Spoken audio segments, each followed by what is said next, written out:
Buenos días, buenas tardes, buenas noches, bienvenidos a esta emisora radionuevaera.es, eh, que indaga, busca, eh, intenta localizar los contenidos que les puedan aportar cosas interesantes.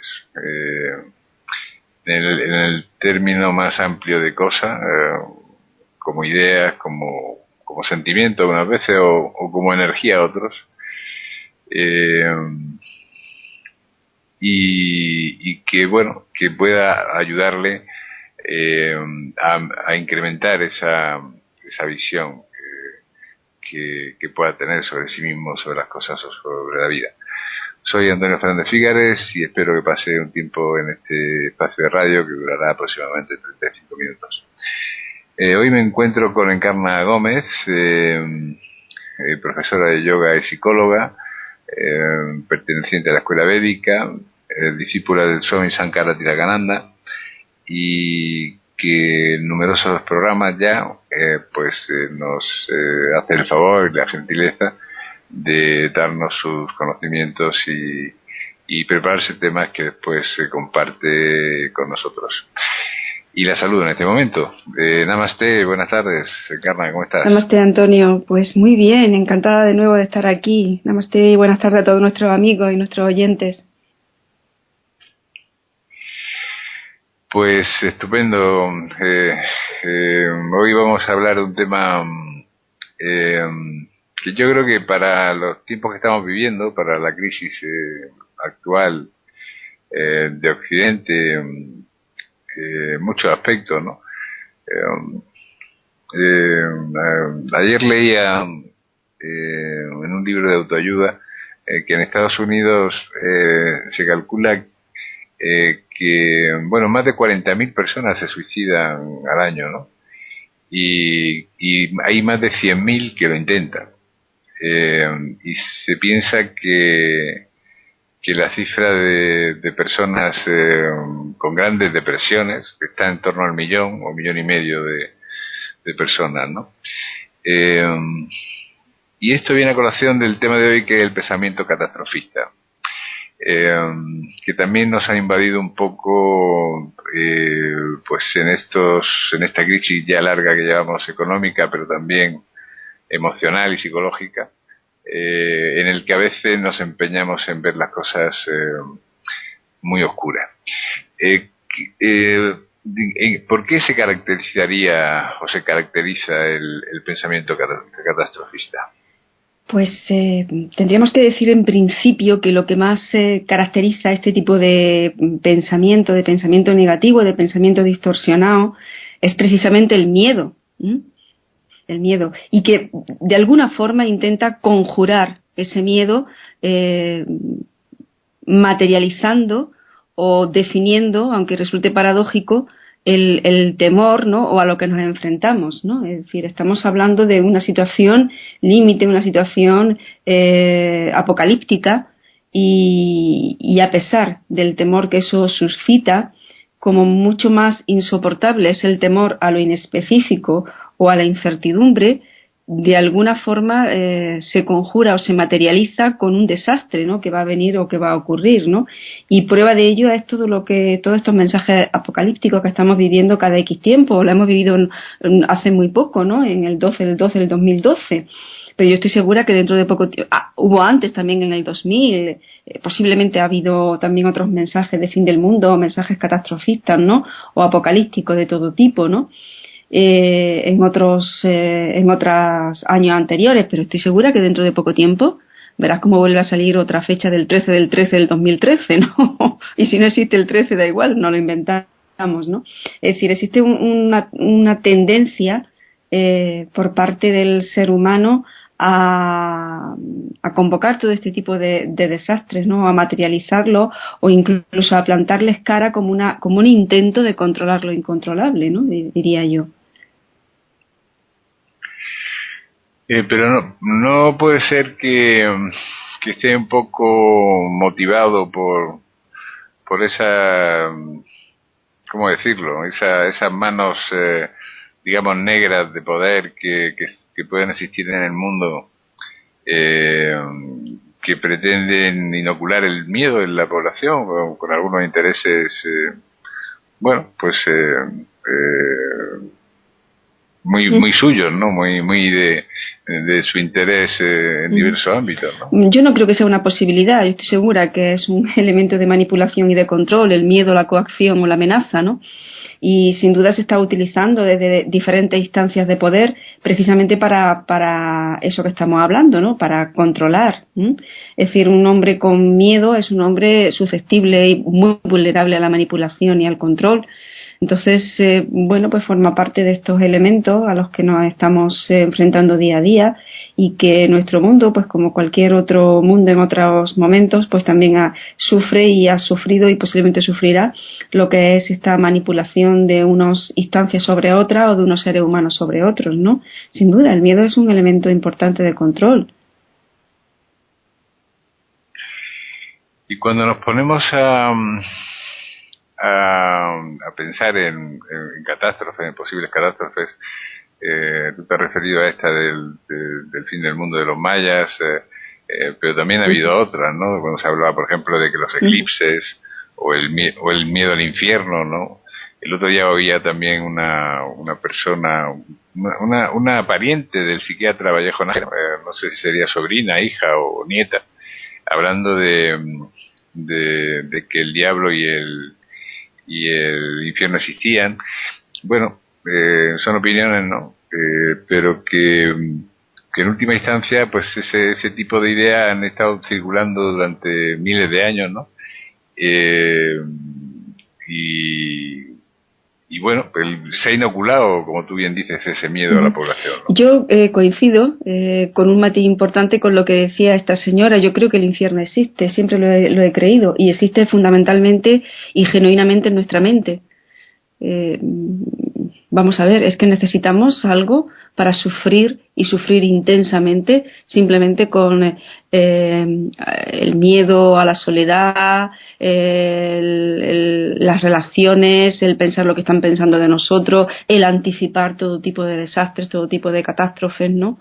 Ya no me estoy refiriendo a nivel mundial, sino en el mundo exclusivo e individual, más o menos pequeño, más o menos grande, de cada uno de nosotros. Es decir, sin duda que en nuestra mente está ese infierno. Yo siempre lo pensé cuando leía los místicos cristianos y antes de ser védica, pensaba que realmente el infierno, y empecé a estudiar psicología, y empiezas a indagar en las causas y la forma en que se manifiesta el sufrimiento humano y te das cuenta que realmente el infierno cristiano estaba perfectamente descrito en los intensos sufrimientos de la mente, ¿no? del ser humano.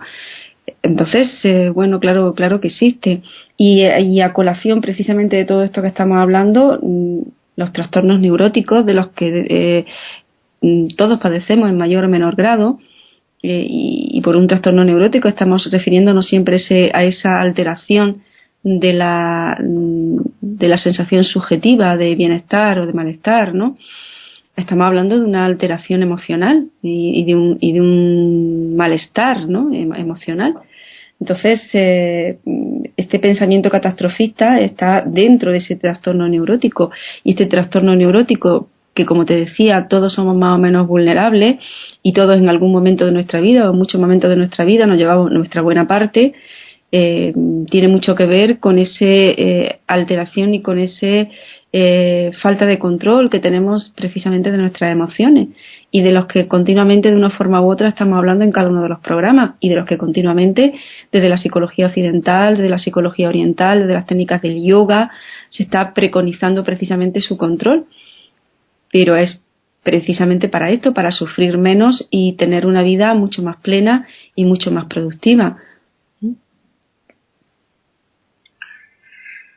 Sí, porque el pensamiento catastrofista que podemos pensar que tiene que ver con grandes catástrofes, pues no sé, volcanes, terremotos, esto que se habla últimamente, ¿no? De la gran actividad solar que puede producir una catástrofe en las telecomunicaciones, porque de alguna forma fría los satélites, ¿no?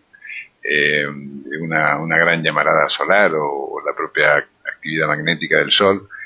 En fin, continuamente están, como tú bien decías, surgiendo o se están sugiriendo posibilidades de que la civilización vaya a un retroceso. Se habla también de que pueda la energía eléctrica desaparecer por un efecto también magnético o electromagnético del Sol, ¿no? Pero bueno, tal vez el problema está en obsesionarse con esas cosas, ¿no? O darle cabida y que aparezcan pues estos temores, ¿no? Antonio, yo creo que gran parte de este tipo de temores que se está suscitando y que se están proyectando más o menos en la imaginación colectiva y de las que los medios de comunicación se hacen eco, podemos pensar que con un interés manipulador o sencillamente reflejando lo que de alguna forma se está produciendo en las mentes de cada uno. Yo creo que tiene bastante que ver con esta dificultad y con esta falta de cultura emocional que tenemos y que hace que precisamente nuestra mente se vuelva en contra nuestra, ¿no? Es decir, es como si nuestros propios hijos, entendiendo por hijos nuestros propios pensamientos, se rebelaran contra sus progenitores, ¿no? Cosa que por otra parte también se está viendo en la sociedad en la que vivimos, ¿no? Es muy, muy curioso como todos los infiernos que ocurren dentro de nuestra cabeza, todos esos infiernos mentales tienen su materialización y su correspondencia en diferentes elementos externos, ¿no? Y yo creo que esto de las catástrofes y de esta visión negativa de la vida es el resultado de lo que está pasando dentro de la cabeza de cada uno de nosotros. Y es un claro indicador, desde mi punto de vista, de la falta de control que tenemos sobre nuestros pensamientos y que cada vez y que todos los mentores y todos los cultores de la mente de cada filosofía o de cada escuela de pensamiento han preconizado la necesidad de controlar nuestra mente, de educar nuestra mente, porque sin eso realmente estamos abocados a un desastre, ¿no? Y es el desastre de que, digamos, los empleados de nuestra empresa, que deberían de ser nuestros pensamientos, ¿no?, se conviertan en los dueños, den un golpe de estado y los dueños que somos nosotros nos convirtamos en los servidores de, ¿no? Eso es el caos que de alguna forma estamos viviendo cada uno en nuestra vida, o en momentos determinados, en periodos determinados, donde las cosas se nos van de las manos, las relaciones se nos van de las manos, las emociones, la lengua se nos escapa y decimos cosas que no debemos, en fin, y todo ese tipo de descontroles tienen su precio, ¿no? Y también es curioso como también todo ese tipo de descontroles se proyecta y se reproduce en el exterior, ¿no? Al fin y al cabo, y como en tantas ocasiones ha dicho Swami Sankaratilakānanda en sus clases de filosofía y psicología védica, somos mente, todo es mente, aludiendo a ese principio interno y generador que ocurre en nuestra cabeza, en nuestro interior, y que se proyecta en todo lo externo, ¿no? Entonces, bueno, pues ahí tenemos un elemento más como para tener mucho cuidado con lo que pensamos y mucho cuidado también a la hora de materializar lo que tememos, ¿no? Estamos tan pendientes de eso que terminamos por cumplirlo, ¿no? De hecho, hay un tipo de pensamiento distorsionado, se llama así dentro de psicología, que se llama la profecía autocumplida, ¿no? Y es que a fuerza de pensar en lo malo que va a ocurrir, lo malo que va a ocurrir, lo malo que va a ocurrir, termina ocurriendo. Pero no es ninguna magia. Y es que sencillamente todas nuestras acciones, de alguna forma y sin darnos cuenta, se encaminan a que eso ocurra, ¿no? Y termina ocurriendo. Es un poco el chiste que nos contaban a todos de pequeño. Cuando el niño se le acerca al maestro y le dice, maestro, ¿qué le tiene en el ojo? Y el maestro se toca y dice, ¿qué? Y maestro, ¿qué tiene en el ojo? ¿Qué?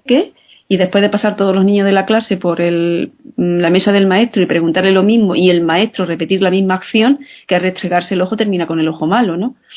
Bueno, pues de alguna forma también eso está pasando cuando hablamos de este pensamiento distorsionado, de esta mentalidad catastrofista, ¿no?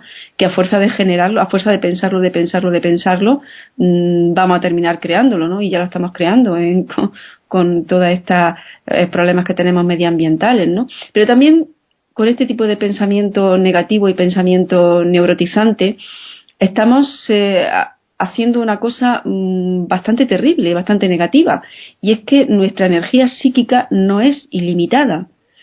Y cuando estamos utilizando todo nuestro material psíquico, toda nuestra energía mental en el pensamiento negativo, nos queda menos para el pensamiento constructivo, con lo cual se nos genera un doble problema, y es que estamos generando negatividad y no empleándola en productividad, en cosas positivas, ¿no? Con todo lo que eso puede generar y está generando en la vida de cada uno y en la vida de las comunidades y de los países y de las naciones y del planeta, sin duda.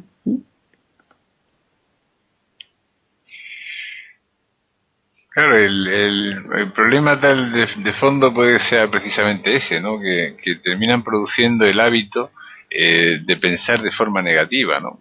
Yo creo que el último, ya por hablar de casi todos las ideas catastrofistas que se han vertido a la población, tiene que ver con los meteoritos, ¿no? La idea de que en cualquier momento un meteorito nos puede sumir en una catástrofe absoluta, ¿no? De que puede aniquilar la civilización, ¿no? Bueno, ¿qué herramientas tenemos en nuestra mano? A veces para las personas el romper el hábito del pensamiento negativo es difícil, ¿no?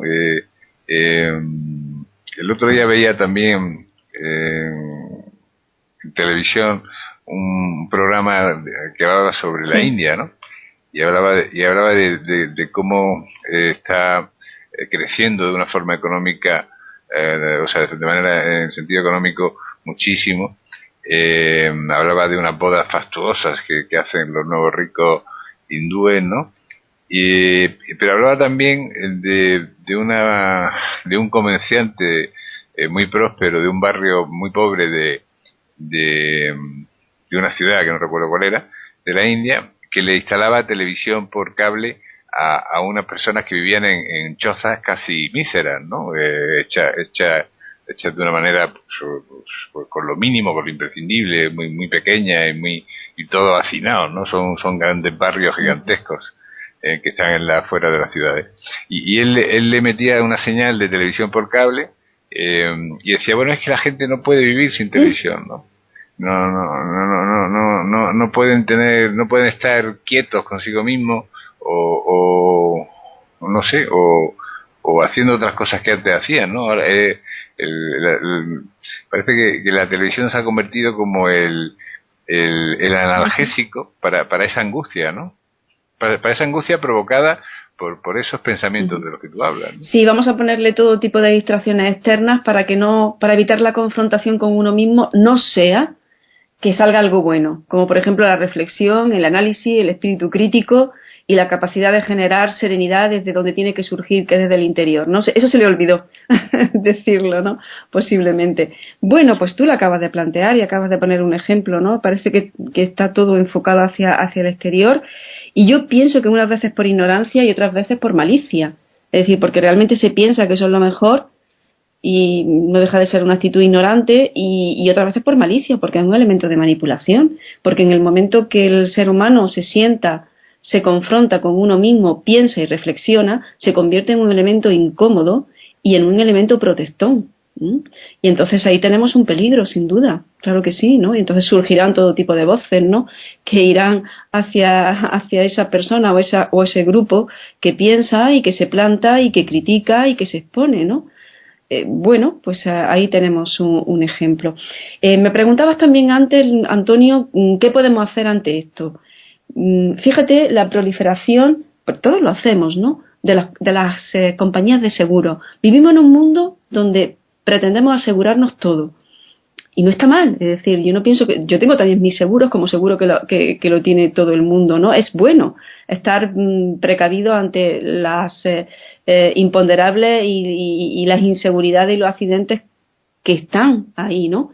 Pero hay un elemento importante que tenemos que tener muy claro y que yo creo que puede ser un elemento estabilizador frente a toda esta locura y todo este pensamiento catastrofista, y es aceptar que vivimos en un mundo inseguro, aceptar que no todo lo podemos tener bajo control y aceptar que vivimos en un mundo con multitud de variables y de imponderables y que en cualquier momento puede surgir lo inesperado. De hecho, hay una de las consignas que en el curso de Vyayan Yoga a todos los profesores de mi escuela se nos daba y que formaba parte de uno de los Vyangas que de forma magistral enseñaba y enseña Swami Sankara-Tilakananda, y que consistía y decía estar preparado para lo inesperado. Es decir, en cualquier momento puede ocurrir que realmente tengas que enfrentarte con tu final o que realmente tengas que enfrentarte con algo difícil. Y qué mejor forma de afrontamiento que instalarte en la serenidad. La serenidad no es la pasividad, sino la capacidad de ver en el momento de confusión. Lidera el que en el momento de desastre mantiene la calma. Por lo tanto, esto es un elemento importante. Pero podemos pensar, bueno, yo no tengo intención de liderar a nadie ni a nada, ¿no? Pero hay una intención a la que no debemos de renunciar y que está metida en nuestra Constitución. Estamos impelidos a ser líderes de nosotros mismos. Y como eso no sea así, terminaremos siendo liderados por lo peor de nosotros mismos. Por lo tanto, eso es un elemento importante a considerar, ¿no? Ese elemento de que, bueno, pues hay que es importante ser precavido, que es importante tener el plan B y el plan C, pero que a pesar de todo vivimos en un mundo inseguro y que, bueno, salimos por la mañana y todos pensamos que vamos a volver luego, pero realmente no tenemos una certeza de que eso sea así, y en cualquier momento y en cualquier día no lo será. Eso es así. Entonces, en lugar de vivirlo con angustia, pues vamos a prepararnos lo mejor posible, y que en el momento en el que nos llegue lo que nos tenga que llegar, pues por lo menos que nos pille con la mente serena, que a lo mejor no podemos hacer nada, pero a lo mejor por lo menos lo viviremos con menos angustia. Sin duda que si hay alguna solución al problema, esa solución se alcanzará desde la calma y desde el pensamiento lúcido que induce la calma, no desde la angustia y desde la dispersión y desde la ansiedad.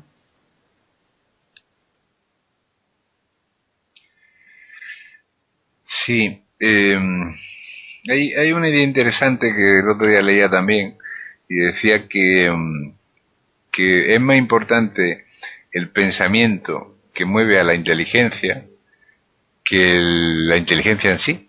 O sea, dice que personas que no son muy brillantes ni muy creativas son capaces de alcanzar grandes logros porque el pensamiento que les mueve es muy poderoso. O sea, si tienen, por ejemplo, el objetivo de llegar a ser grandes en lo que sea, o tienen una gran motivación en cualquier sentido, pues eso les va a generar muchos recursos. A lo mejor no tienen muchos elementos de los que disponer, ¿no? Pero mueven muchos recursos por esa fuerza de motivación, ¿no? Pero mi pregunta sería, ¿cómo adquirir ese pensamiento motor o esa motivación que lleve a la mejora para no caer en estos pensamientos catastrofistas,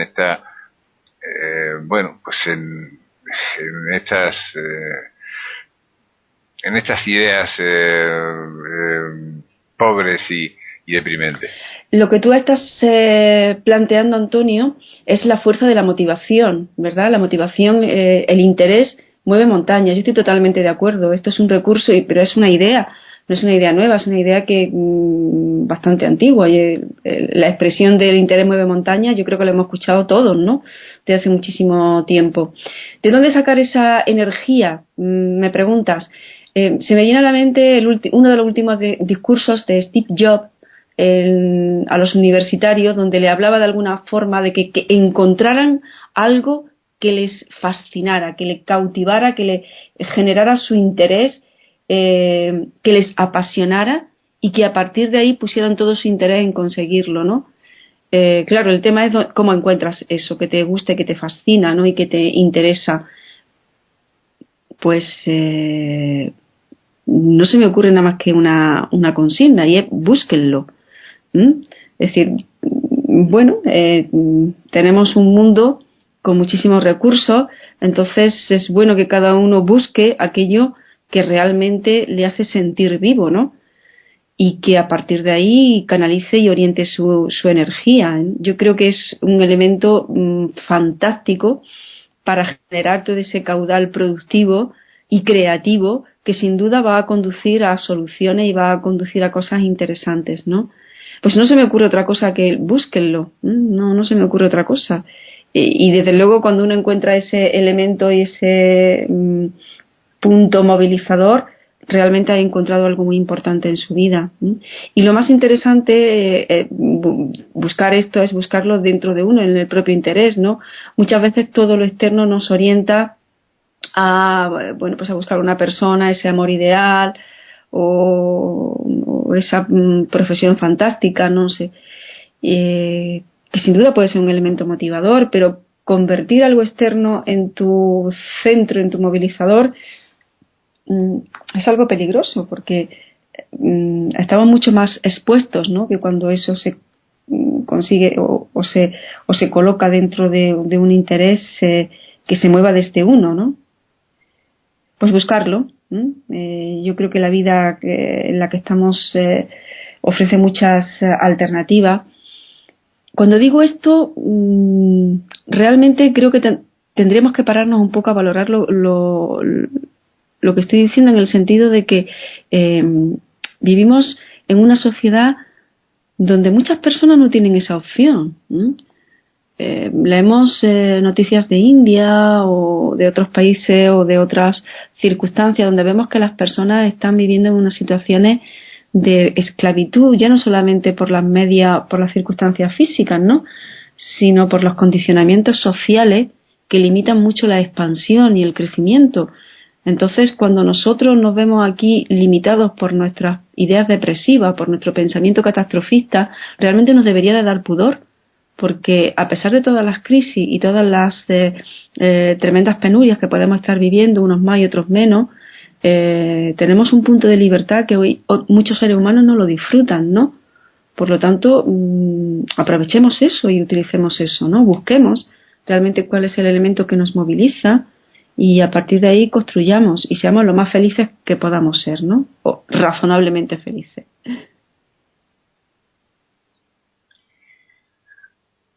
Sí, el catastrofismo tiene también que ver con la guerra, que últimamente pues la vemos relativamente cercana ahí en África, ¿no?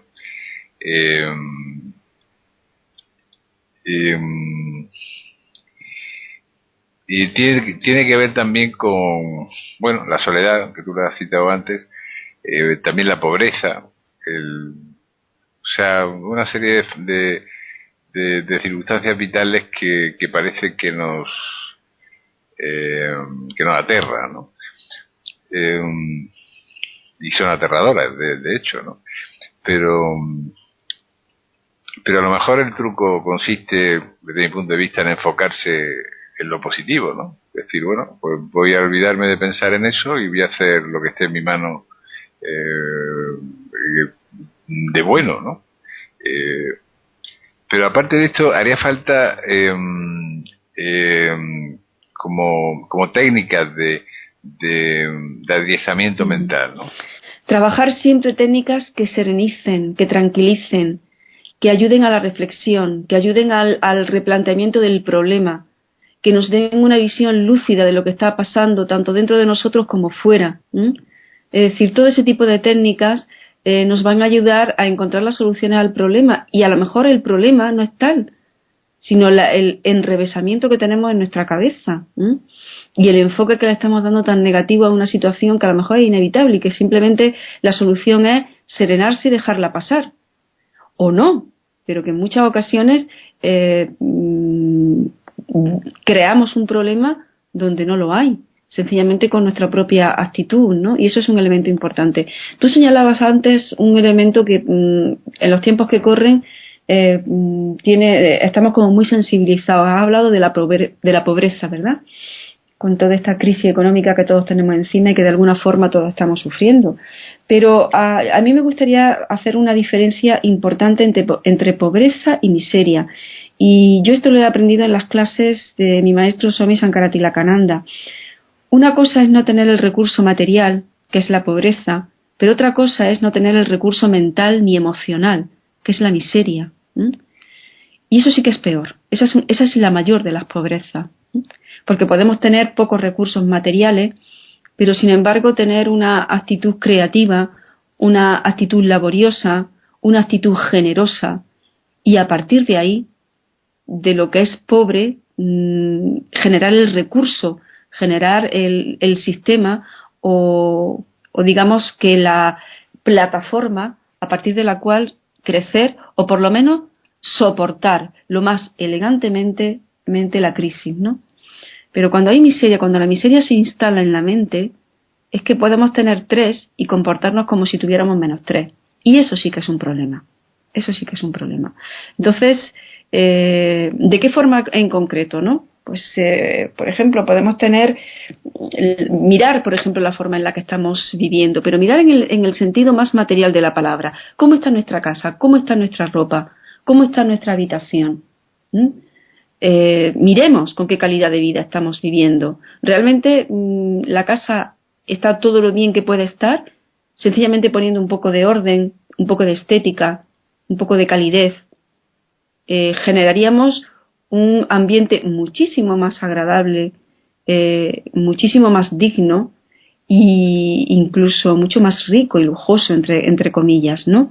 Y podemos tener una gran mansión, pero si no le ponemos limpieza, no le ponemos belleza, no le ponemos ese gusto personal, bueno, pues no va a tener la calidad de vida que debería de tener con respecto a las posibilidades que nos ofrece, ¿no? Bueno, esto es un ejemplo, pero no es solamente un ejemplo, es una realidad, ¿no? Pensemos, por ejemplo, y miremos cómo está. Esto es una de las consignas que el fundador de nuestra escuela y mi maestro de Swami Sankara-Tilakananda, el venerable Swami Tila, siempre lo decía en sus conferencias, ¿no? ¿Queremos saber cómo está nuestra mente? Miremos cómo está nuestra habitación, miremos cómo está nuestro cuerpo, miremos cómo están nuestros libros, miremos cómo está nuestra casa y veremos y nos dará muchas claves, ¿no? A partir de lo cual, ¿no? Y a partir de ahí también Swami Tila decía para la regeneración agua y jabón, orden y limpieza y comunicación certera. A partir de ahí regeneramos al ser humano, ¿no? Y todo eso tiene unas grandes implicaciones a nivel psicológico. Unas grandes implicaciones que sin duda van a regenerarnos y nos van a ayudar en esas situaciones críticas que ahora es por la crisis, después será por otra cosa, ¿no? Pero siempre día a día nos estamos enfrentando el ser humano, porque forma parte de nuestro del plano de existencia en el que nos movemos y del mundo en el que vivimos, ¿no? Y al que hemos venido y que también creamos de alguna forma, ¿no? Es que parece que Occidente también en parte, ¿no? O en una gran parte se ha enquistado en la queja sistemática, ¿no? Y claro, probablemente tampoco hay que reprobar eso, ¿no? Porque no sé, probablemente provenga de una fuente, de una decepción profunda, ¿no? O de una incapacidad de ver por qué nos sentimos mal, ¿no? Y le echamos la culpa a muchas cosas que a lo mejor no son la fuente real de nuestro malestar, ¿no? Sí, y también es una coartada magnífica para no hacer todo lo que podemos hacer, ¿no? Detrás muchas veces de esas actitudes depresivas se están escondiendo grandes perezas, grandes perezas mentales, emocionales y vitales, ¿no? Entonces muchas veces se convierte en un elemento justificador del por qué no hacemos todo lo que podemos hacer. Entonces yo creo que también ese es un elemento para que lo pensemos.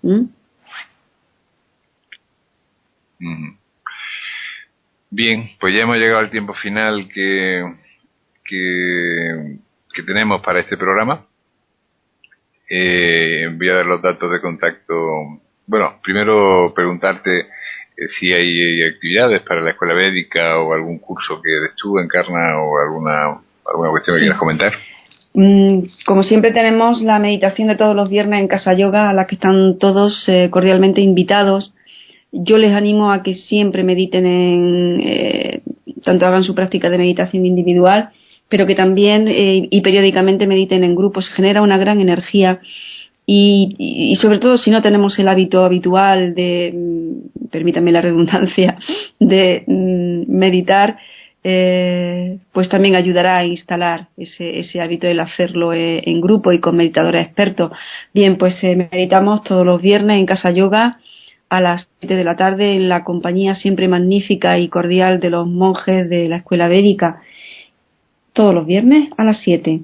Y también hay una actividad, un taller muy interesante que está programado para el sábado 26 de enero. Lo va a impartir una de las monjes de mi escuela y que va a tratar precisamente después de estas fiestas de desintoxicación y de una adecuación de cuerpo y mente, con sencillos consejos desde el yoga y desde la ayurveda, pero muy eficaces y que nos van a dar una gran felicidad y una gran tranquilidad tanto a nuestro cuerpo como a nuestra mente, después de los excesos que todos hayamos podido cometer en estas fiestas y después del bajón posfiesta que a todos nos viene, pues será un taller sin duda bastante práctico y bastante útil. El 26 de enero. Muy bien, para todos aquellos que quieran contactar con esta escuela védica, pueden hacerlo a través de la web www.academiayoga.org, y para los que quieran ponerse en contacto con Encarna Gómez pueden hacerlo a través de la dirección de correo encarnamd@yahoo.es, si no recuerdo mal, o sí, bien. Pues muchísimas gracias, Encarna, por tu presencia en nuestro programa. Muchas gracias a ti, Antonio, y muchas gracias a todos los oyentes y a todos los amigos que fielmente nos puedan escuchar toda la semana. Muy bien, y como reflexión final, simplemente decirles que donde más libres somos y donde más esclavos es en nuestra propia mente, ¿no? En lo que hacemos con nuestra